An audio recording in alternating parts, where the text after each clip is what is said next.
You ever feel like you're shouting into the void? You pour your heart into this amazing website or content and crickets? It's tough out there. The online world is like a crowded party. You need more than a good outfit to stand out. Totally. And that's where I think a lot of people miss out. They're missing the key words. Keywords are everything, and that's exactly what we're diving into today. Right. We're using excerpts from A Friendly Guide to Effective Keyword Research Strategies. It's a bit of a mouthful, but trust me, it's packed with good stuff. I'm ready to unlock some secrets. The thing about keyword research is it's not just about algorithms and, technical stuff. Oh, tell me more about that. Well, it's about psychology, too, really getting inside your audience's head. Okay, I'm intrigued. What do you mean by psychology in this context? Think about it. You have to understand what your audience wants, what they need, even how they're searching. So it's about connecting with the humans on the other side of the screen, not just pleasing the search engines. 100%. Imagine this. You bake the most amazing sourdough bread, right? Okay, now you're speaking my language. I love good bread. But what if everyone's searching for gluten-free cakes? You could have the best sourdough, but they'll never find you. Because they're not searching for it, so my website is invisible. I get it. That's where understanding your buyer persona comes in, as the guide says. You need to know who you're talking to. Okay, so we've identified our target audience. What's next? Well, this is where free keyword research tools come in handy. Google Keyword Planner, for example. It's like a gold mine of information. Free is my favorite price. So how does it work? You plug in some basic seed keywords. Think of those as starting points. We'll say healthy recipes. Okay, so if I'm a food blogger, for example, that's a good starting point. Exactly. And the tool, it gives you a whole bunch of related keywords like healthy dinner recipes, healthy breakfast ideas. You get the idea. Wow, so I can see what people are actually searching for, not just what I think they're searching for. That's powerful. Right. And you can even see how much competition there is for each keyword. So I can pick and choose the ones that are most likely to get me noticed. You got it. Another tool I love is Answer the Public. This one's amazing because it shows you actual questions people are asking online. So I can tap into their thought process, get inside their heads a little bit. That's kind of cool. It's like having a direct line to their needs and their pain points. It helps you understand the why behind the search. Oh, that's really interesting. I never thought of it that way. Okay, so we're getting into the nitty-gritty of keyword research. This is good stuff. Okay, so we've covered a lot of ground already. We talked about understanding our audience. We've got these free tools to help us find the right keywords. But what about the competition? I feel like that's where things get a little, awkward. I get it. You don't want to be that person, peeking over their shoulder, copying their notes. Exactly. But the guide we're looking at, it says we should be analyzing our competitors. How does that even work without being, creepy? Think of it this way. Your competitors, they've already done some of the homework. They've probably spent a lot of time and energy figuring out what works. Why not learn from the best? Okay, that makes sense. So how do we do that? How do we peek into their keyword strategy without, being unethical? It can be as simple as going to their website and seeing what they're doing. What are they putting in their page titles? What about their headings? Even the words they use in their content. So we're basically playing detective, looking for clues about what keywords they're targeting. Exactly. And you'd be surprised what you can learn just by observing.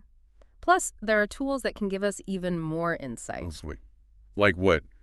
Give me the good stuff. SEMrush and Ahrefs are great examples. You can see which keywords they're ranking for, how much traffic they're getting, and even where their backlinks are coming from. Whoa, so I can see what's working for them, like behind the scenes. Exactly. It's not about stealing their ideas, but using that information to improve your own strategy. So we're learning from the best, adapting their tactics to fit our own unique voice. Precisely.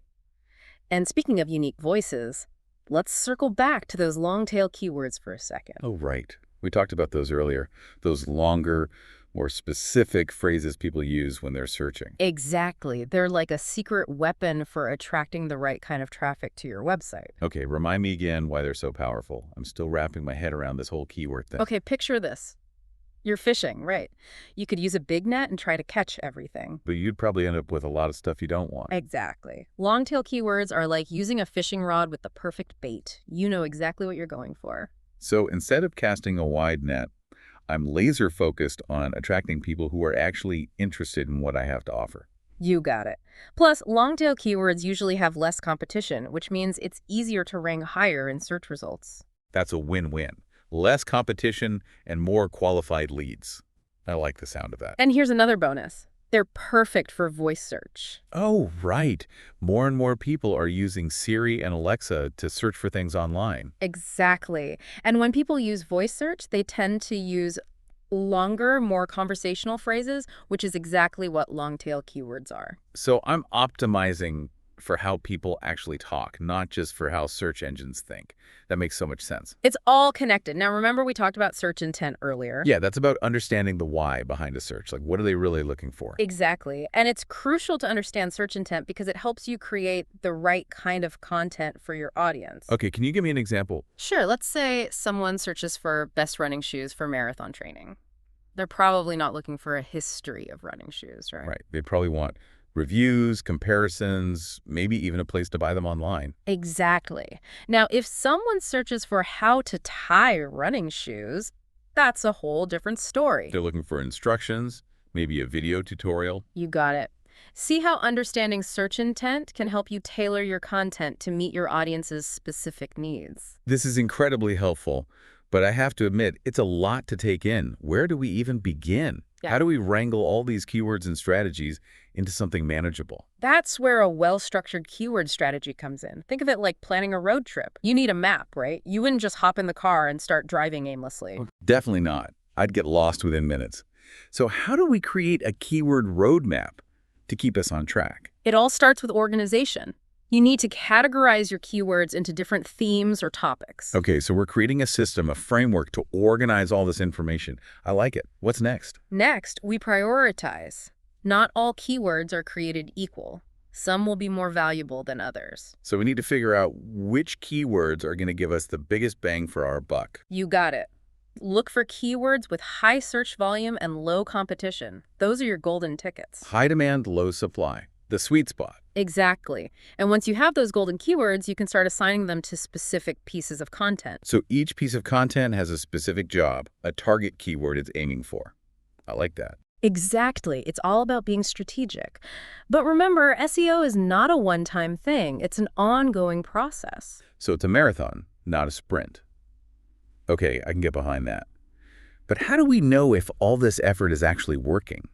What should we be paying attention to? So we've got to keep our fingers on the pulse, right? See what's working, what's not, and tweak things as we go. How do we actually do that? Analytics, my friend. That's where the real magic happens. Analytics. Okay, that sounds a little intimidating. I'm not going to lie. It's not as scary as it sounds. Google Analytics is your best friend here. It's like a treasure trove of information about your website visitors. Okay, so what kind of treasures are we talking about? Give me the good stuff. You can see which keywords are bringing in the most traffic, which pages people are spending the most time on, even what they click on. So I can see what's resonating with people, what's grabbing their attention. Exactly. And A/B testing, don't forget about that. Oh, right. A/B testing. That's where we test out different versions of something to see what performs better. You got it. Headlines, calls to action, even images. It's all about experimenting and seeing what your audience responds to. So we're constantly learning and adapting based on real data. I like it. It's like having a conversation with your website visitors. Absolutely. But, sometimes the best insights come directly from your audience themselves. Really? Even better than all the fancy analytics tools. How do we do that? Simple. Encourage comments on your blog posts, ask questions on social media, even just send out a survey to your email list. So we're opening up the lines of communication, letting our audience know we value their feedback. Exactly. And you might be surprised what you learn. People will tell you what they want to see more of, what they don't like, even what they're struggling with. It's like turning our audience into a giant focus group. I love it. Okay, we've covered so much ground here. From finding the right keywords to understanding our audience, even ethically using SEO to our advantage. It's a lot, but it's all important stuff. And remember, this is a journey, not a destination. Right. The online world is constantly changing, so we need to be ready to adapt and evolve. Exactly. Stay curious, keep experimenting, and never be afraid to try new things. I like the sound of that. Before we wrap up, I want to circle back to something you said earlier about ethical SEO. Can you remind us what that means and why it's so important? Sure.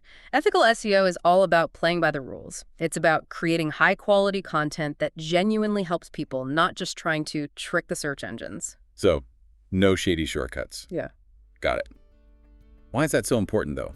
Because in the long run, it's the only way to build a sustainable online presence. You want people to trust you, right? Absolutely. Trust is everything. Exactly. And when you engage in unethical SEO practices, you're essentially breaking that trust. It's like building a house on a foundation of sand. So we're aiming to build a strong foundation based on authenticity, quality content, and a genuine desire to help our audience. Exactly. It's about playing the long game, building a brand and a business that will stand the test of time. This has been an incredible deep dive. I feel like I've learned so much about the power of keywords and how to use them effectively. Thank you for sharing your expertise with us today. My pleasure. And to our listeners, thank you for joining us on this incredible journey into the world of keywords. Remember, with a little effort and the right strategies, you can achieve amazing things online. Until next time, happy optimizing.